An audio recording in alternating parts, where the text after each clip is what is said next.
The Great Pyramid of Giza and the pyramids of Teotihuacan share a mathematical secret. Civilizations separated by oceans and thousands of years built monuments using the same silent language of geometric design. This video will give you a new lens to see history, revealing a hidden web of connections across the ancient world.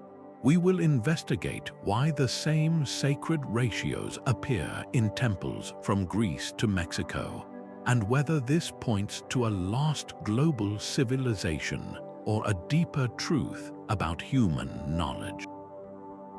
What part of our past remains hidden in plain sight, written in stone? That silent language of stone and proportion is called architectural geometry. It is far more than simple shapes. It is the entire set of mathematical rules, the precise ratios and spatial relationships that dictate how a structure is formed. Think of it as the hidden blueprint within the blueprint, a system of design that uses numbers found in the natural world. These include constants like the golden ratio, visible in the spiral of a nautilus shell, or pi, the fundamental relationship between a circle's circumference and its diameter. Ancient builders saw these patterns as sacred, a divine code woven into the fabric of the universe. By incorporating these principles into their temples and pyramids, they were not merely constructing buildings. They were attempting to mirror the cosmos itself, creating a bridge between the earthly realm and the heavens. This sacred science brought both practical stability and profound spiritual meaning to their work, making geometry the very heart of their architectural ambition. We can see this profound connection most clearly in one of humanity's oldest and most enduring riddles, the Great Pyramid of Giza. From the deserts of Egypt to the highlands of Mexico, the pyramid stands as a universal monument. This singular form, with its square base and 4 ascending sides, appears across the globe in cultures separated by oceans and millennia. In Sudan, the Nubian pyramids rise with steep angles. In China, ancient earth-covered pyramidal tombs dot the landscape. Even off the coast of Japan, the submerged Yonaguni monument presents a striking, terraced pyramidal form. The sheer geographic spread is staggering, yet the similarities run even deeper than their shape.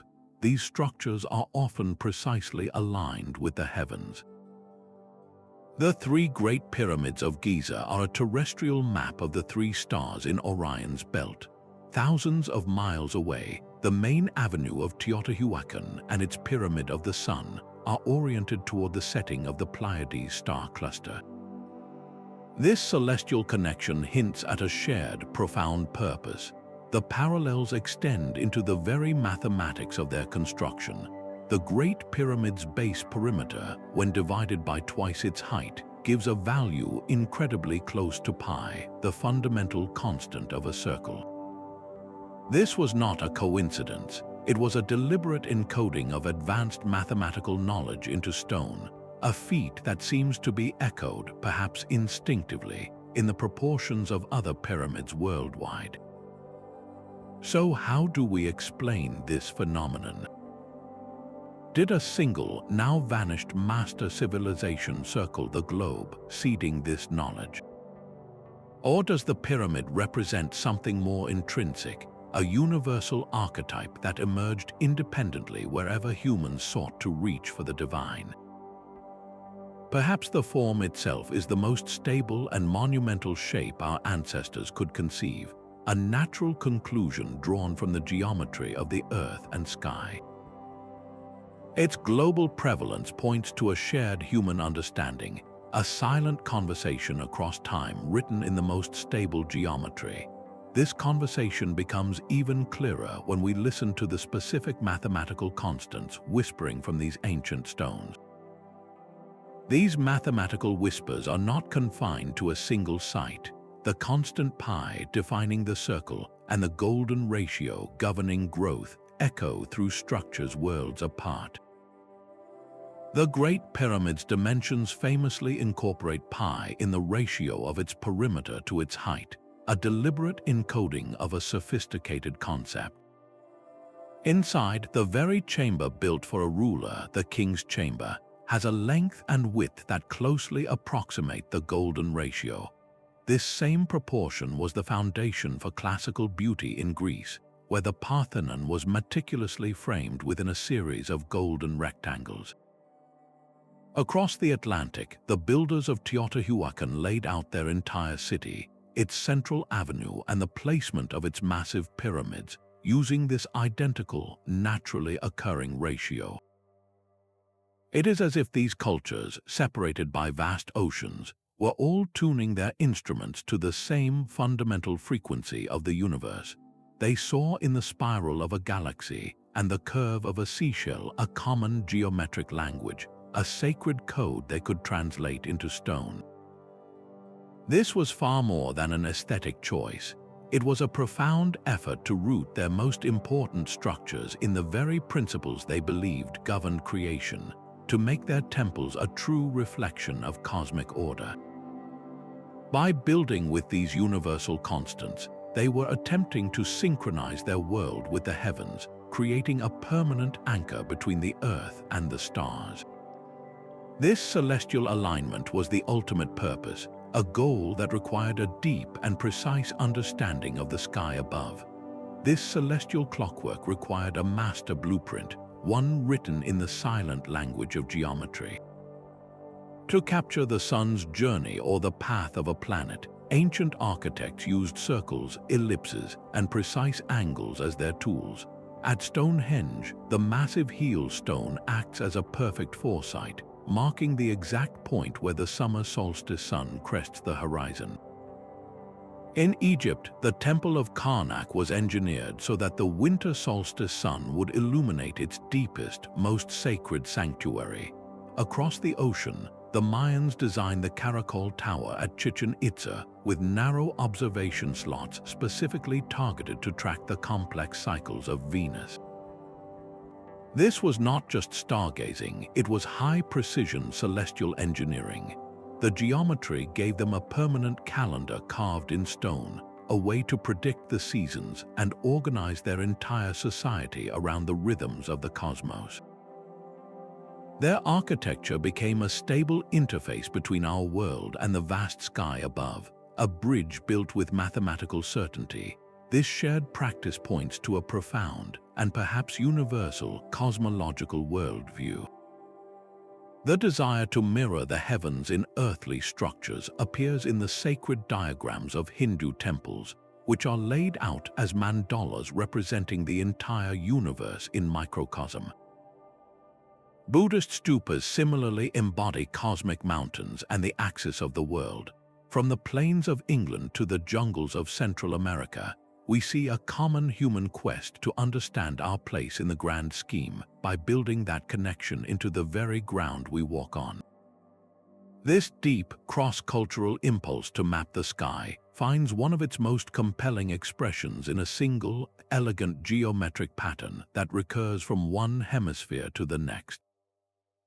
A mandala is far more than a beautiful pattern. It is a cosmic diagram, a sacred map of the universe rendered in circles and squares. This profound design principle appears with stunning consistency across continents and belief systems. In the deserts of the American Southwest, the traditional Navajo hogan is built as a circular dwelling with its entrance facing east, a living mandala oriented to the sunrise and the cardinal directions. Its very structure embodies a worldview, a model of cosmic order and harmony. On the other side of the world, the massive Buddhist temple of Borobudur in Indonesia is a breathtaking, three-dimensional mandala carved from stone. Pilgrims do not simply walk through it, they ascend through its concentric terraces, moving symbolically from the earthly realm toward spiritual enlightenment at its central peak. This is architecture as a spiritual journey with geometry providing the path. This impulse to build cosmic diagrams was not confined to the East. In the great Gothic cathedrals of Europe, the floor plan might be a Latin cross, but high on the walls, the magnificent rose windows explode with concentric circles of stained glass, symbolizing the universe and the divine light that orders it. On the floor below, a labyrinth pattern often awaits, a single, winding path leading to a center, offering a meditative, walking prayer that mirrors the pilgrim's path at Borobudur. The materials and styles could not be more different, stone vaults versus timber frames, yet the underlying geometric language is eerily similar. They all use concentric circles, squares, and strict cardinal orientations to express a shared human understanding, a deep yearning to map our place within the cosmos. This recurring pattern points to something fundamental. Could these identical design principles, appearing across impossible divides of time and space, be evidence of a shared foundational knowledge? A sort of primordial instruction manual for building sacred space that was carried across the ancient world? Or does it point to something even deeper within us, a kind of innate spiritual geometry hardwired into the human mind? Perhaps when we seek to connect with the divine, our consciousness naturally organizes those thoughts into circles, centers, and crossing axes. The mandala, in all its forms, becomes the ultimate bridge, connecting the sacred architecture of Navajo lands, Javanese jungles, and European cities through a silent, universal language. This leads us to a pivotal and controversial question. If this knowledge was so widespread, who were the original teachers? The stones themselves hold a secret unit of measurement, a silent standard that echoes across the ancient landscapes of Britain and Europe. Researchers have identified what they call the megalithic yard, a length of approximately 2.72 feet, which was used with astonishing consistency in the construction of stone circles from Scotland to France. The Great Circle at Stonehenge, for instance, was laid out using this precise measurement. This was not a rough estimate. The repeated use of this identical unit implies a shared system of knowledge, a geometric language understood by builders separated by vast distances. Even more compelling is the appearance of a similar standard in the ancient world's most precise structures, the pyramids of Giza. There, the builders used the royal cubit, a unit that also appears in other temples across the Mediterranean. This is not a coincidence of similar lengths. It is the signature of a sophisticated proto-science, a system of geometry and metrology that seems to have been known across the globe. Could this knowledge have been carried by forgotten seafaring cultures, traders of ideas along with goods? Or does it point to a common ancestral civilization, a foundational source for this advanced understanding? The consistency of these units across such vast distances directly challenges the idea that these cultures developed in total isolation. It suggests a web of exchange or perhaps a common root that we are only beginning to perceive. The mystery of measurement forces us to look past the stones and ask a more profound question about the builders themselves. Who were these master geometers, and how did their knowledge span the ancient world? The open ocean was not an impenetrable barrier in the ancient world, but a highway. Long before the celebrated voyages of Columbus, master mariners were plying the seas. The Phoenicians built a trading empire that stretched across the Mediterranean and possibly beyond. Polynesian navigators, reading the stars and waves, settled islands across an expanse of the Pacific Ocean larger than any continent. These cultures possessed not just the ships, but the profound knowledge required to cross vast, featureless waters. What if they carried more than spices and pottery? What if their most precious cargo was an idea? The sudden appearance of pyramid structures on opposite sides of the Atlantic, or the use of the same sophisticated corbelled arch in Mycenaean Greece and Mayan Central America, begins to look less like coincidence and more like a shared blueprint. This is the heart of the diffusionist argument, the possibility that complex geometric and architectural knowledge was transferred through ancient, long-forgotten routes of contact. Mainstream archaeology often points to the powerful force of independent invention, where different cultures arrive at similar solutions to similar problems. Yet when the solutions involve not just a simple shape, but an intricate set of mathematical ratios and precise astronomical alignments, the case for some form of connection grows stronger. It suggests a world where ideas were as mobile as the people who carried them, traveling across deserts and oceans to take root in new lands. This theory of a connected ancient world does not diminish the genius of individual cultures. Instead, it paints a picture of a vibrant exchange where a shared sacred science was adapted and refined by each civilization that encountered it. The geometry itself becomes the lasting evidence of this exchange, a symbolic language that transcended spoken words. What profound message was this universal code meant to convey? Geometry becomes a language when it speaks in symbols.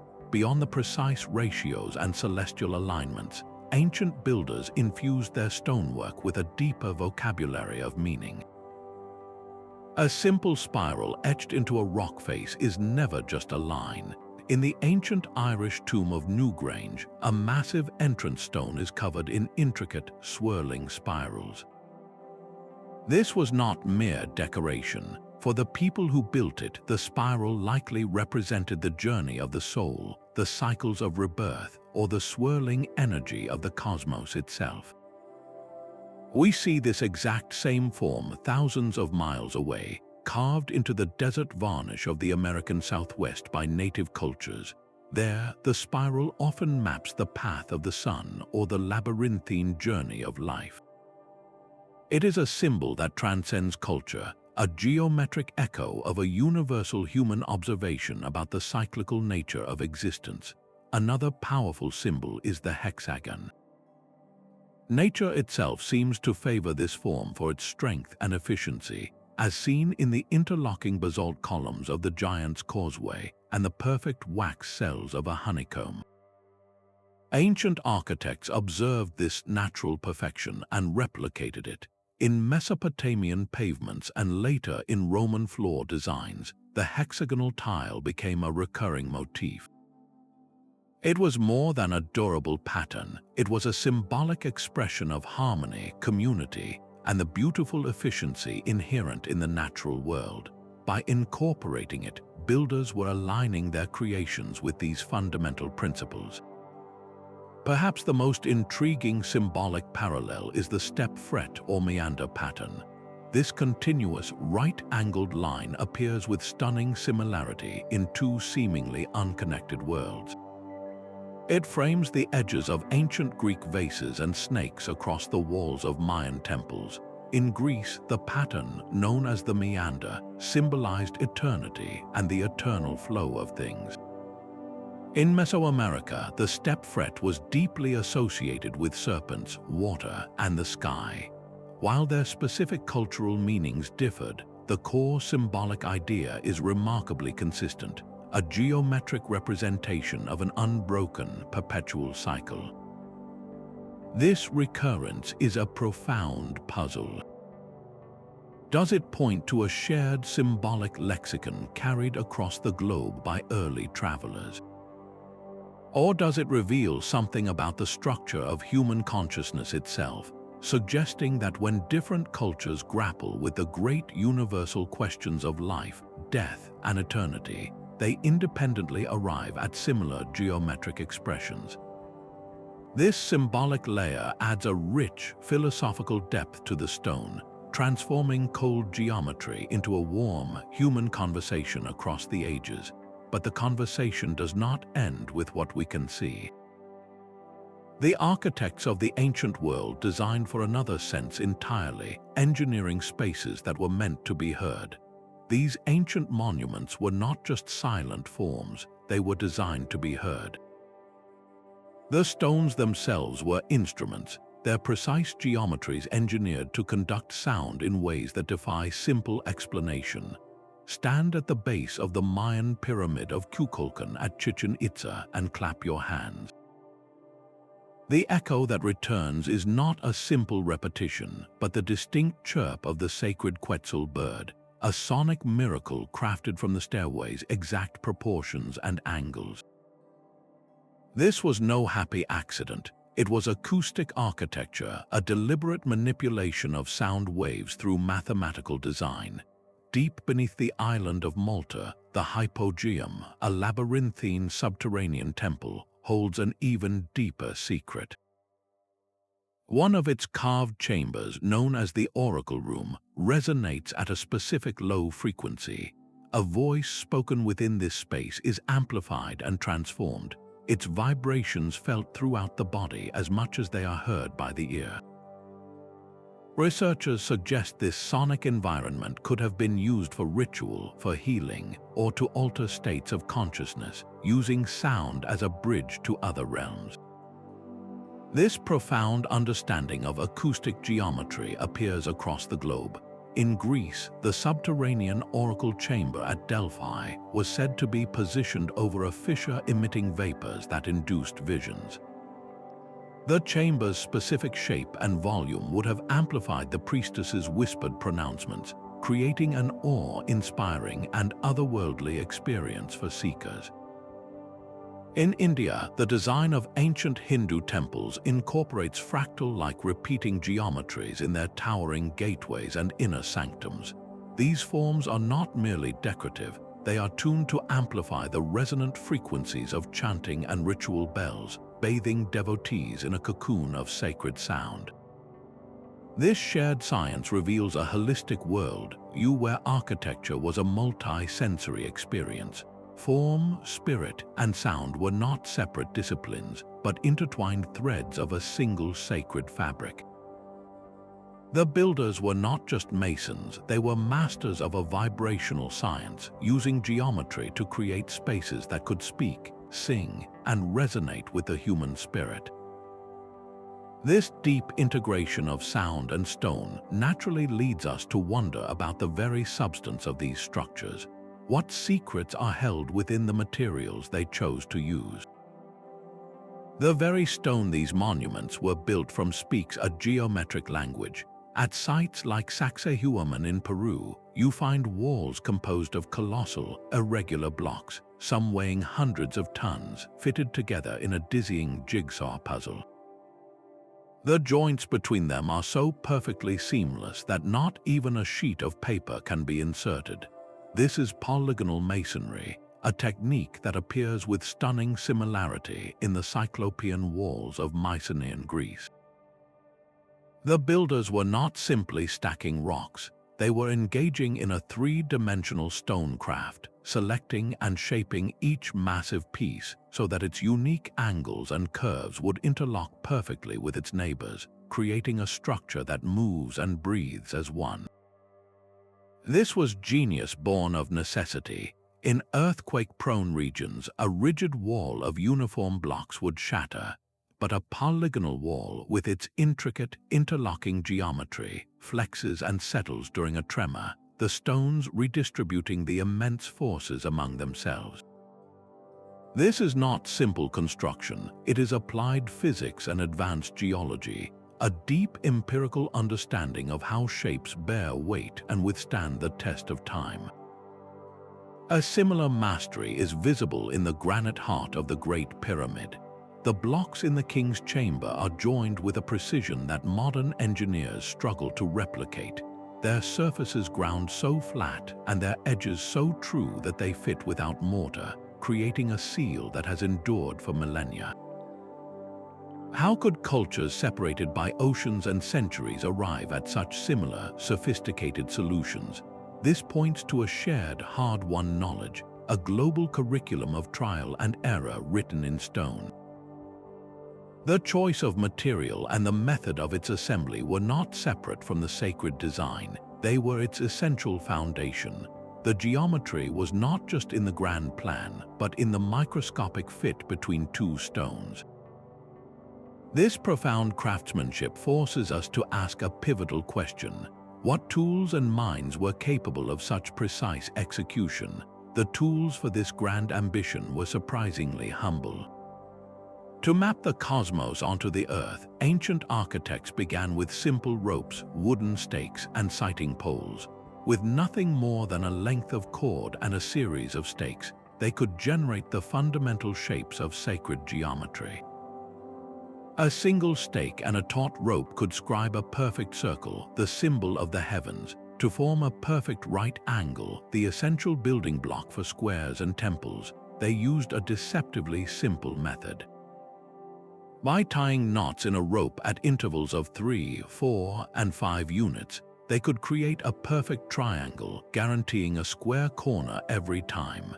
This identical technique was recorded by the rope stretchers of ancient Egypt and was codified in the sacred Vedic texts of India, the Sulba Sutras. This was not magic but applied mathematics, a global toolkit of practical knowledge. But how do you scale a small, perfect diagram into a landscape-spanning monument? This was the challenge faced by the creators of the Nazca lines in Peru, who etched massive geometric figures and animal forms into the desert floor. They likely began with a small-scale model, a master pattern laid out in a controlled area. Using a coordinated system of sighting poles and ropes, teams of workers could then transfer this design, point by point, across vast distances, magnifying the original geometry to a colossal scale without ever losing its essential proportions. The same principle applies to the Great Serpent Mound in Ohio, an enormous earthwork that gracefully curves across the landscape. The builders possessed a profound understanding of how to project a symbolic concept from the mind's eye directly onto the earth itself, using geometry as their translation device. The stark contrast between the simple tools and the breathtaking results is the entire point. It highlights that the true technology was not in the instruments, but in the knowledge of the geometers who wielded them. This practical craft was often more than a profession. It was a sacred trust, an initiatory science passed down through generations. The ability to measure the world and align it with the stars was a form of power, a direct collaboration with the divine order.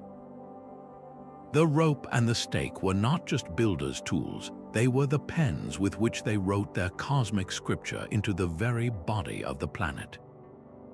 This profound knowledge was never meant for the public square.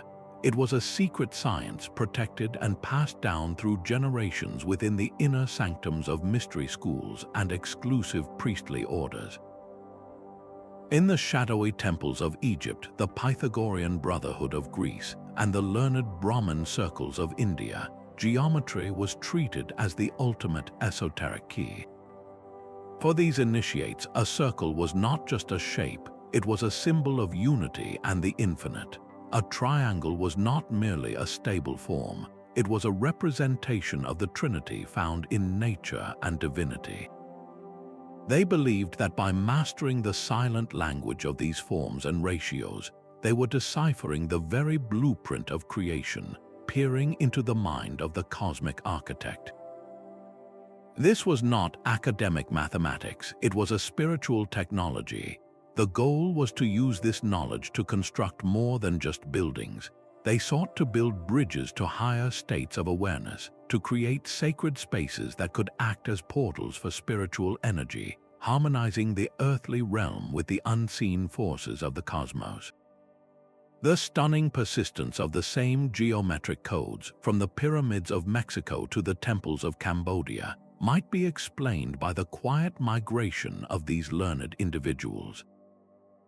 Perhaps these masters were the original globalists, traveling wise men who carried the seeds of this sacred science along ancient trade routes, planting them in new cultures where they would take root and flourish in unique ways.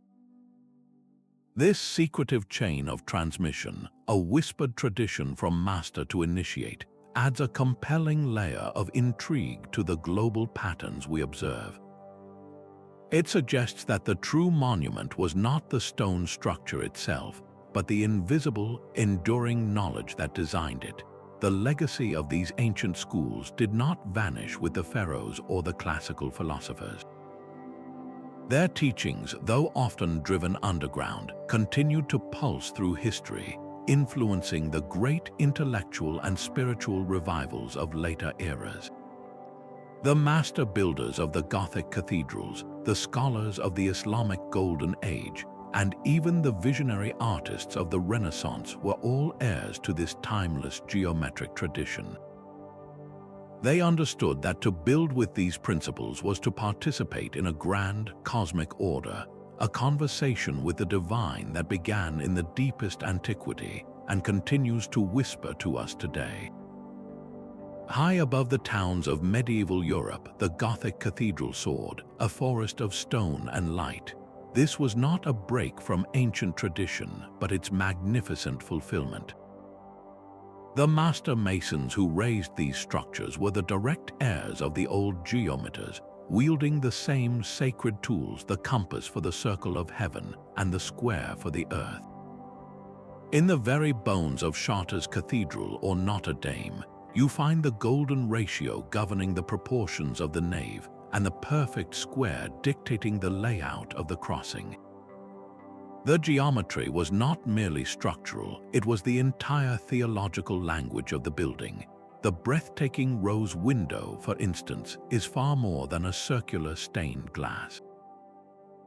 It is a cosmic mandala, a complex web of circles and petals radiating from a single center, telling the story of creation through geometric patterns. Sunlight pouring through it did not just illuminate the church, it transformed the entire space into a living, colored diagram of the divine order. On the floor below, another geometric puzzle awaited the faithful. The labyrinth, a single, winding path laid into the stones, offered a substitute for a pilgrimage to Jerusalem. To walk its circuitous route was to embark on a spiritual journey, a meditation in motion where the body's path mirrored the soul's quest for the center, for God. These cathedrals were truly books in stone, encoding a profound synthesis of Christian faith and ancient Neoplatonic ideas about a universe built on harmonic number and form. The knowledge to create such wonders was a closely guarded secret, passed down through the closed ranks of Mason guilds. Many historians suggest these guilds were the custodians of a wisdom that stretched back through time, potentially with roots in the very mystery schools of antiquity. The Gothic cathedral, therefore, stands as one of history's most eloquent testaments to the enduring human desire to build bridges to the divine, using geometry as its immutable grammar. This European flowering of sacred architecture was not happening in a vacuum. At the very same time, a parallel geometric revolution was unfolding under the domes and minarets of the Islamic world. While the Gothic cathedrals reached for the heavens, another architectural revolution was unfolding under the domes of the Islamic world. Here, geometry became a breathtaking visual language, covering the surfaces of mosques and palaces from Spain to India in an explosion of intricate patterns. These are not random decorations, they are profound theological statements rendered in tile and stone, based on the infinite repetition of simple, perfect shapes like circles, squares, and interlocking stars. The circle represents unity and the infinite nature of the divine, while the complex star polygons that burst from it symbolize the radiating complexity of a single creation. These patterns are meticulously designed so they can extend forever in all directions without ever repeating the same exact sequence. This was a deliberate artistic choice to mirror the limitless and eternal nature of Allah, a visual representation of a cosmos governed by an underlying, perfect mathematical order. To create such perfection required more than artistic skill. It demanded advanced mathematical genius. Scholars like the mathematician Al-Kashi wrote detailed manuscripts outlining the sophisticated geometric constructions needed to generate these flawless tessellations, using only a compass and a straight edge. This was a sacred science where the act of drawing a perfect line was an act of devotion. The parallels are striking. The Islamic artisan seeking to depict infinite divine order through repeating stars, and the Gothic mason encoding cosmic harmony in the proportions of a rose window were, in essence, speaking the same silent language. They were all using geometry as a universal tool to map the sacred, to make the invisible principles of the cosmos visible and tangible. This shared obsession points to a deep, cross-cultural impulse to find and depict order in the universe through the immutable truths of mathematics. Far from the domes of the Middle East across the vast Atlantic Ocean, this very same impulse was taking root in the Americas, where geometry was being woven into the very fabric of the land itself. The great ceremonial centers of Mesoamerica were not merely cities. They were cosmic maps carved into the living earth. At Teotihuacan, the sprawling grid stretches across the landscape with an intention that transcends simple urban planning. Its entire layout is shifted, aligned not to true north but 15.5 degrees east of it. This was no surveying error. Researchers believe this precise offset may have been calculated to mark the setting point of the Pleiades star cluster on a specific, sacred date, anchoring the city's very foundation to a celestial event. This profound connection is woven into the city's central nervous system, the Avenue of the Dead. Flanked by massive platforms and temples, this grand causeway does not run in a straight line to the Pyramid of the Moon. Instead, it incorporates subtle, intentional kinks, creating a geometric pattern on the ground that eerily mirrors the specific arrangement of the stars in the Pleiades. The city itself was a terrestrial constellation, a place where the earthly and heavenly realms were in permanent, symbolic alignment. This celestial choreography was made possible by an astonishing mathematical intellect. The Maya, whose influence permeated the region, developed one of the most complex calendar systems in human history, capable of tracking planetary cycles with precision that rivals modern computations. They mastered the concept of zero, a philosophical and mathematical leap that allowed them to conceptualize vast expanses of time and space. Their ceremonial centers, like the grand plazas of Tikal, were laid out as microcosms of the universe. The central pyramid often represented the world tree, the axis mundi connecting the underworld, the earth, and the heavens, while the surrounding structures mapped out the sacred directions and celestial bodies. This practice of encoding a cosmic blueprint into urban design is a stunning parallel to the sacred cities of the Indus Valley or the Templar complexes of ancient Egypt.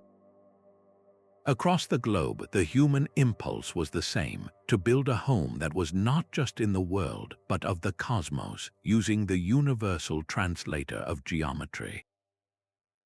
This grand tradition of mirroring the heavens in architecture finds a uniquely intricate and enduring expression in the ancient civilizations of the East. Across the ocean, the architects of ancient India were building their own bridges to the heavens. The science of Vastu Shastra provided the master blueprint, a set of sacred rules dictating how every structure, from a humble home to a grand temple, should be oriented and proportioned to harmonize with the invisible currents of the cosmos. At the heart of this system lies the Vastu Purusha Mandala, a foundational diagram that is far more than a simple floor plan. It is a symbolic square grid, a geometric representation of the cosmic being, with each of its smaller squares assigned to a specific deity or cosmic force. When a temple is built upon this mandala, the entire structure becomes a living body, a microcosm of the universe itself, perfectly aligned with the cardinal directions to channel spiritual energy.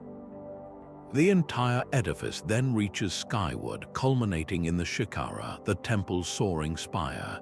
This is not just a roof, it is a meticulously calculated geometric mountain, an axis mundi designed to draw the devotee's vision and spirit upward. connecting the earthly realm directly to the divine.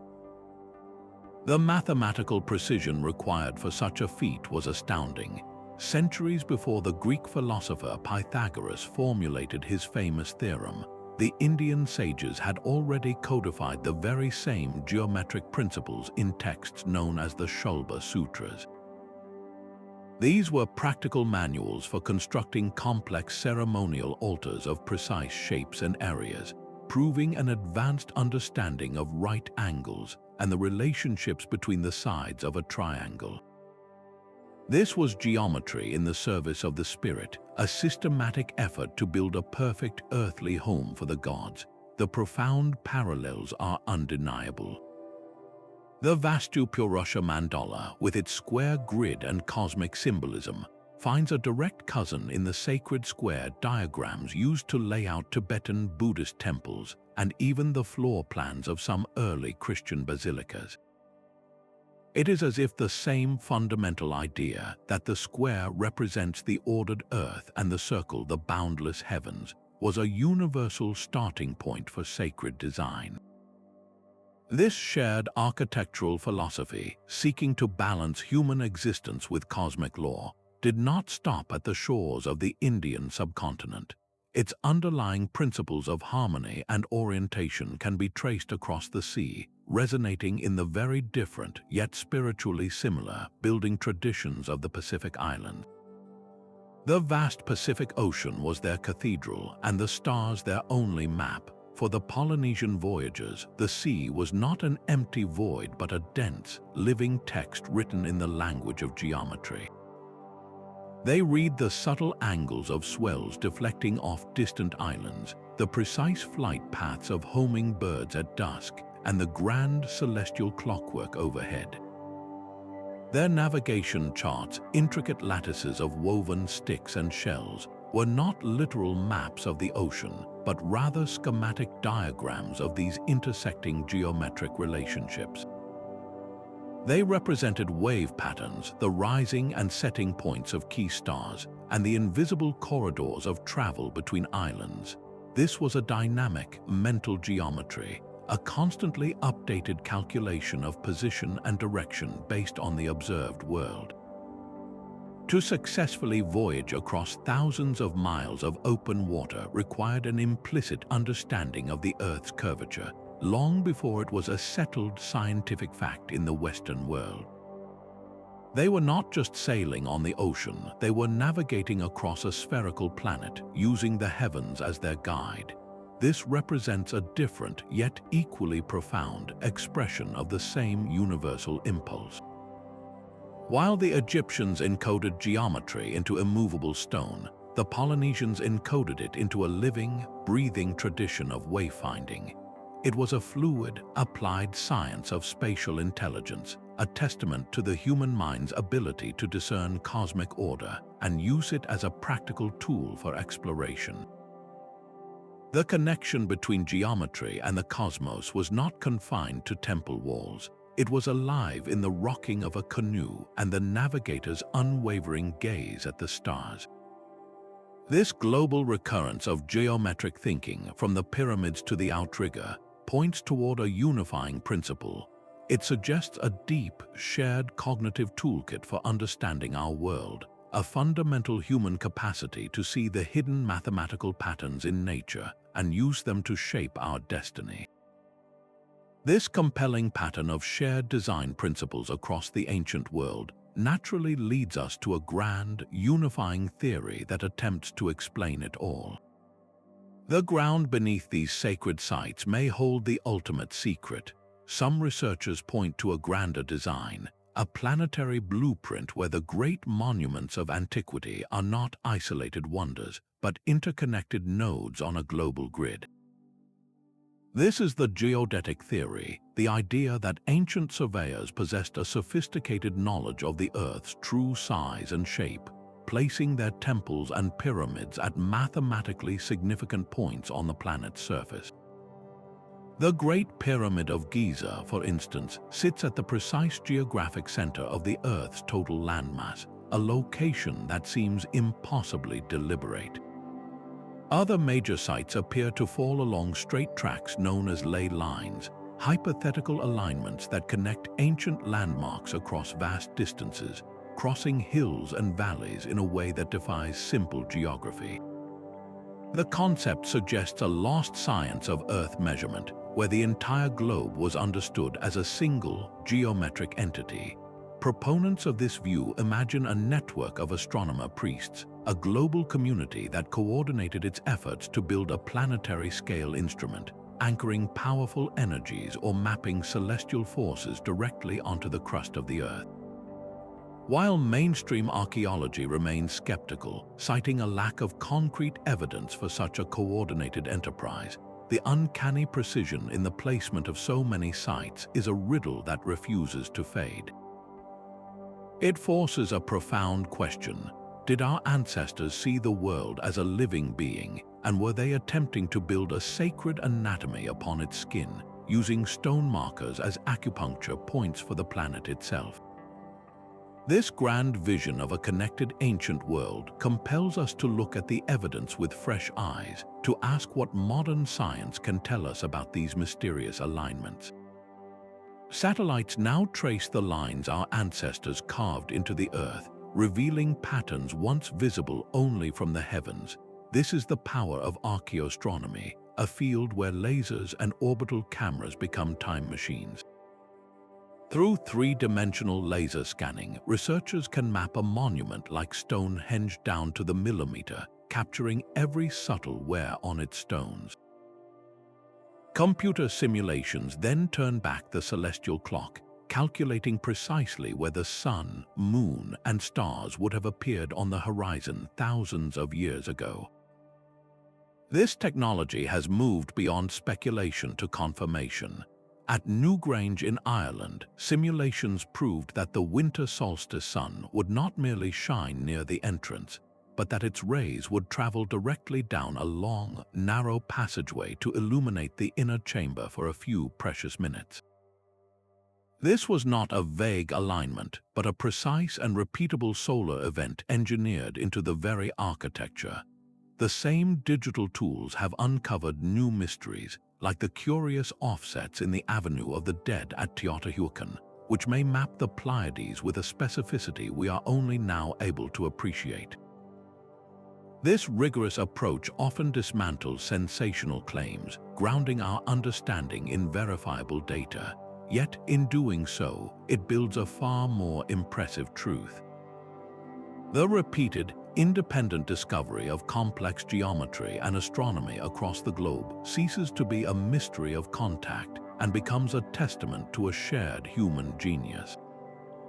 Our ancestors were not just builders, they were empirical scientists, observing the cosmos with patience and encoding its laws into stone with breathtaking skill. This scientific perspective, however, requires us to confront a compelling counter-argument. If this knowledge was so universal, why does mainstream archaeology often resist the idea of a connected ancient world? Mainstream archaeology offers a compelling counterpoint to the idea of a single, lost source. The prevailing view suggests these echoes in stone are not evidence of contact, but rather a testament to a shared human ingenuity. This is the theory of independent invention, where cultures separated by continents and oceans, when confronted with the same fundamental challenges, can independently arrive at remarkably similar solutions. Consider the pyramid. If your goal is to build the tallest, most stable structure possible from stone, the pyramid is the most logical, almost inevitable conclusion. A wide base that narrows as it rises is simply the most efficient way to distribute immense weight and resist the pull of gravity. This form emerges not from a shared blueprint, but from the universal laws of physics. The same logic applies to the mathematical constants that fascinate us. The golden ratio appears throughout the natural world, in the spiral of a sunflower, the curve of a wave, and the proportions of our own bodies. Pi is the fundamental relationship governing every circle, from the pupil of an eye to the horizon. Is it so surprising that different cultures, observing the same world with the same human mind, would independently recognize and incorporate these foundational patterns into their sacred art? This perspective reframes the mystery. Instead of asking who taught whom, it asks a more profound question about our own species. It suggests that the drive to find order, to measure the heavens, and to build monuments that defy time is a universal human trait. The ability to develop complex astronomy, mathematics, and engineering is not a secret passed down from a master race, but a latent potential within all human societies, flowering whenever conditions allow. This debate between diffusion and independent invention lies at the very heart of our enigma. One view paints a picture of a connected ancient world, a web of shared knowledge. The other celebrates the isolated spark of genius, a flame that can ignite independently in the dark, time and time again. Perhaps the most haunting possibility is that both are true, and that the silent language of geometry is the native tongue of the human spirit itself. These common threads weave a tapestry that connects the pyramids of Giza to the temples of Angkor Wat, a universal reverence for the golden ratio and celestial alignments, a drive to build spiritual symbolism into stone. These are the powerful, consistent patterns. Yet the anomalies are what truly captivate us, the precise replication of a complex corbelled arch or a specific unit of measurement across continents and millennia. These are the details that refuse to fit neatly into the story of isolated development. Perhaps the most satisfying resolution lies not in choosing one explanation, but in embracing a symphony of causes. Imagine the spark of independent genius, the flame of knowledge ignited in different lands as people observed the same stars and the same seashells. Then picture the quiet trade winds, carrying not just goods but ideas, where a traveling artisan might share a geometric principle that then takes root in a new culture and flourishes in a uniquely local way. Underpinning it all could be a shared, deep-seated human intuition, a hardwired appreciation for pattern and harmony that emerges whenever we seek to create meaning. This geometric code may be the native language of a unified human consciousness, a collective unconscious that expresses its most profound truths through universal forms. We do not need a single, definitive answer to appreciate the profound mystery this reveals. The real value is in the question itself, and in what this deep, shared heritage says about who we are. This legacy of sacred geometry is not merely a relic of the past, but a living inheritance that continues to shape our modern world in ways we are only beginning to understand. This ancient conversation between form and cosmos never truly ended. It simply found new interpreters, architects who looked past the straight lines of industrial modernity and back to the timeless patterns of nature. In the heart of Barcelona, the soaring, skeletal structures of Antoni Gaudí seem to breathe and grow like living things. His masterpiece, the Sagrada Familia, is a forest of stone, its columns branching like trees to support a canopy that filters light through geometric, kaleidoscopic windows. Gaudí did not rely on blueprints so much as on models and hanging chains, using gravity to find the perfect, natural curves of the catenary arch. He was not building in the ancient style, but he was speaking its language, the language of organic geometry found in shells, bones, and honeycombs. A generation later, the pioneering modernist Le Corbusier sought to bring this same universal harmony to the human scale. He developed the modula, a system of proportions based on the golden ratio and the dimensions of the human body. For Le Corbusier, this was not a mystical exercise, but a practical tool to design everything from apartment buildings to furniture with an inherent, mathematical elegance that resonated with our deepest sense of beauty. This pursuit of fundamental rules has now evolved into the digital age.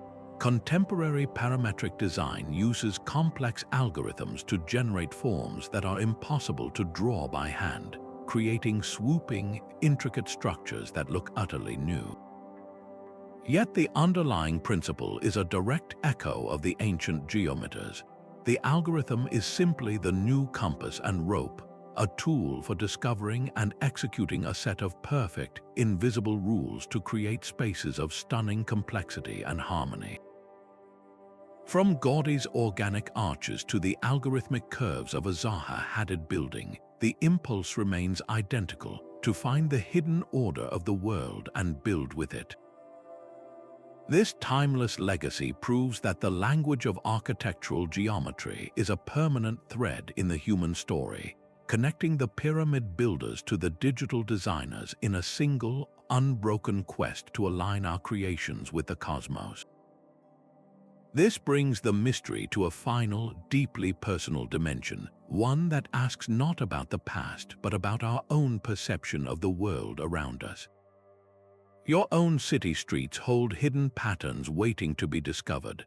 The next time you walk through a park, notice how the paths might radiate from a central fountain like spokes on a wheel, a simple echo of the Mandala's cosmic diagram. The spiral staircase in an old building shares its fundamental form with the ancient petroglyphs of the American Southwest and the unfolding fiddlehead fern in a spring forest. Even the hexagonal tiles under your feet in a subway station repeat a pattern of strength and efficiency that nature perfected in honeycombs and basalt columns. This is not a coincidence, it is a living legacy. By training your eye to spot these forms, you become part of an unbroken human tradition. You are engaging in the same act of observation and recognition that led a Mayan priest to chart Venus and a Gothic master mason to frame a rose window.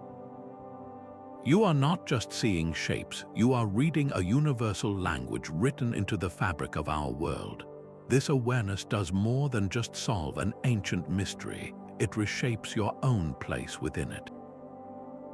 The realization that cultures separated by millennia and geography were all drawn to the same silent principles speaks to a profound unity. Beneath the vast tapestry of human culture, with all its diverse languages and customs, lies a common thread, a shared cognitive compass that guides us toward harmony, balance, and meaning. Our ancestors used this compass to build bridges to the heavens. We can use it today to build a deeper connection to our shared heritage and to the intricately patterned world we all call home. This geometric lens offers a powerful antidote to a sense of disconnection, reminding us that we are all participants in a grand, ongoing human project to find order in the chaos and beauty in the equation. These echoes in stone leave us with a profound and humbling legacy. Our journey across continents and millennia reveals not a single thread, but a magnificent tapestry woven from human genius, shared mystery, and an unspoken language of form. We have stood before the pyramids of Egypt and Mesoamerica, traced the sacred mandalas of Asia, and witnessed the celestial clockwork of ancient stone circles. In every case, a common vocabulary of geometry emerges, a silent dialogue of circles, squares, and universal ratios that transcends any one culture or epoch. The question of why this language is so universal remains open. Perhaps a lost civilization seeded this knowledge across the globe. Maybe daring seafarers carried these ideas as their most precious cargo. Or perhaps, as the theory of independent invention suggests, this represents the brilliant, isolated spark of human ingenuity, a natural conclusion drawn from observing the same stars and seashells. Another possibility is even more profound, that these patterns are the native tongue of a collective human consciousness, a deep, hardwired intuition for harmony and order that emerges whenever we seek to create meaning. The true power of this mystery is not in finding one definitive answer, but in appreciating the questions themselves. These silent stone witnesses ask us to reconsider the narrative of our past, to see a world far more interconnected or far more intuitively brilliant than we ever realized. Let this exploration be a beginning for your own curiosity. Look closely at the world around you. Notice the spiral of a pine cone, the hexagonal tiles in a hallway, the radial paths in a city park. You are surrounded by this living geometric language. What patterns do you see in your own world, and what stories might they tell? Share your discoveries in the comments below. If this journey into the hidden connections of our past has captivated you, please subscribe for more explorations into the unknown.